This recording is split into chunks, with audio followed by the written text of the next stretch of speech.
Hi, loves. In today's newsletter, I'm including why becoming a parent brings up your own childhood pain, introducing a new beta offering, coaching containers for couples, and also share a couple things I've been loving lately. First up, why becoming a parent brings up your own childhood pain. All of my clients have experienced something similar. You become a parent, you love your child more than you thought you could love anything. You can't imagine ever hurting them, invalidating them, or leaving them alone in their experience.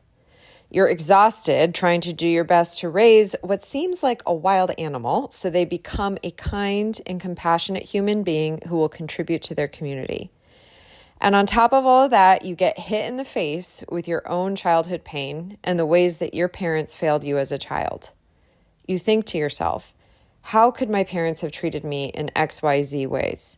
I could never do that to my child. I love them too much. Did my parents not love me? Here's the thing. I truly believe our parents do the best they possibly can with the tools they have at the time.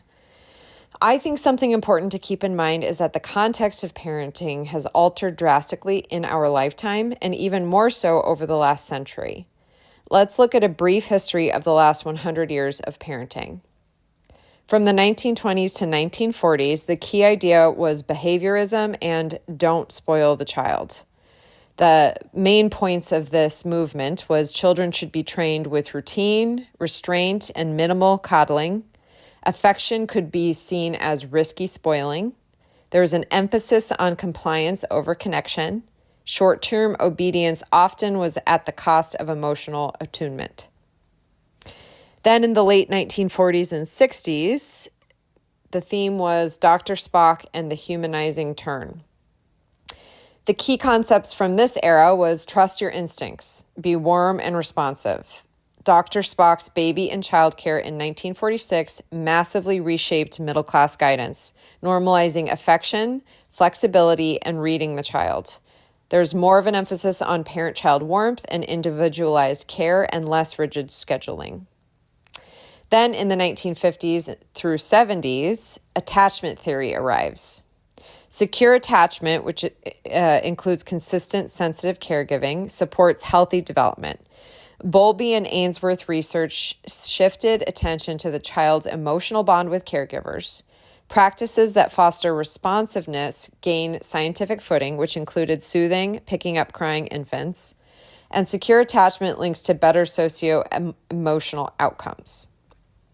Then in the 1960s through 80s, parenting styles and social policy shift. So the family structure and gender roles start to change. There's more maternal employment, rising divorce rates, which alter day-to-day parenting. Research by Diana Baumrind and later McCoby and Martin linked authoritative parenting to the most positive outcomes, guiding educators and clinicians. And in addition, federal programs such as Head Start, which was in 1965, enriched the early years into U.S. culture. In the 1980s, there was a safety era, which included stranger danger and the missing kids' moral panic. The theme of this era was constant vigilance. Child abduction and harm loom large, so the idea was to protect your children at all costs. There were high-profile cases and media campaigns, for example, the milk carton children, which amplified risk salience. Growth in supervision, organized activities, and safety regulation, and there was a reduction in unsupervised free outdoor play. In the 1990s, intensive mothering and attachment parenting became the hot parenting protocol. Intensive mothering, which was created by Sharon Hayes, posited that good mothers are ever-present, expert-guided, and is very time and labor-intensive. In addition, attachment parenting created by Sears included extensive breastfeeding, baby wearing, co-sleeping, and near-constant responsiveness to the child. Cultural ideas valorized maternal devotion amid rising work-family tension.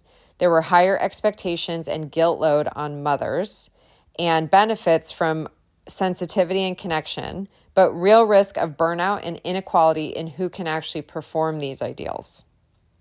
I'm sure many of you feel the guilt and the maybe resentment of that era. In the 2000s, helicopter parenting takes flight. Close monitoring and intervention to maximize achievement and minimize risk. Higher education stakes inequality. There's economic research tied to intensive parenting to unequal high-stakes environments, and there's more structured enrichment time. From the 2010s to 2020s, positive and gentle parenting come in with brain science and anti-spanking consensus. So this era included empathy, co-regulation, firm but kind limits, skill building over punishment. There's pushback against overprotection. For example, free-range parenting comes into play. And there's neuroscience translation from the Harvard Center on the Developing Child. There's public health resources, and AAP policy moved norms towards nonviolent connection-based discipline. And then social media popularized gentle parenting approaches, sometimes imperfectly. So you can see how research, content, media, and historical social norms all played into how parents raised their children. So in some ways, how your parents treated you as a child wasn't personal to you.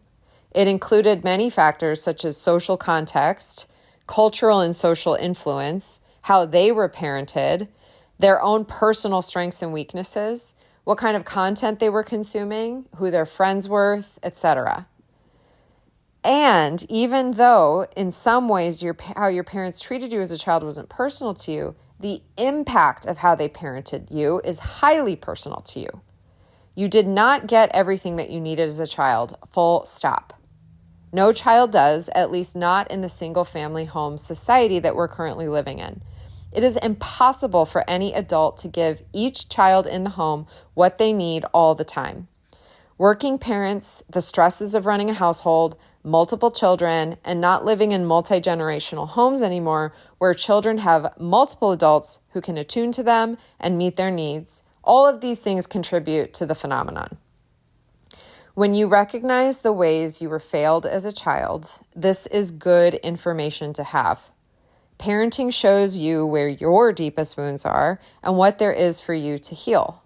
There is no greater transformative mirror than children showing you where the blind spots are. So what do you do when your triggers, wounds, and pain are revealed to you? I believe where the growth and healing comes from is holding space for the pain and allowing ourselves to feel it. It is facing fully the recognition that we didn't get what we needed and holding our younger selves in that pain. That little girl or little boy who felt alone while facing something hard, felt like they were not good enough, felt like something was wrong with them. When we can face and feel the pain of that recognition, we can heal from it, forgive our parents, and choose what we want to pass down to our children instead of unconsciously passing down adaptive behaviors we picked up to compensate for what we didn't get as children. We will be able to better attune to our children when we're not trying to give them what we needed and are able to recognize the unique child who has different needs and desires than we did. Most people will avoid the pain of not getting what they need as a child by coming up with excuses for their parents, invalidating their own experiences, or numbing themselves with addictions to alcohol, drugs, social media, constantly doing, people-pleasing, shopping, etc. Or on the flip side, they will feel anger and resentment towards their parents, cutting them out of their lives or keeping a wall up so that they don't have to deal with them. However, what I believe is that what they're actually avoiding is facing the pain that I'm speaking about. Freedom, peace, and joy are at the other end of the dark valley you must cross when you allow yourself to fully experience the pain of childhood, which we all have, no matter how good your childhood was.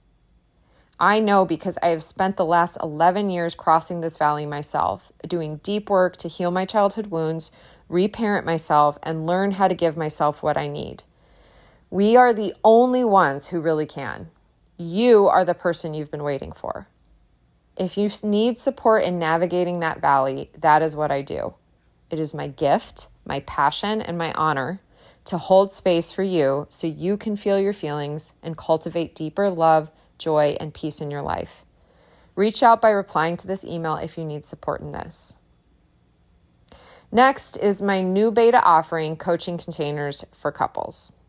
Speaking of healing and crossing dark valleys, outside of parenting, I believe that romantic partnerships are probably the second most potent mirrors to reveal the childhood wounds and blind spots, seeking light and healing from us.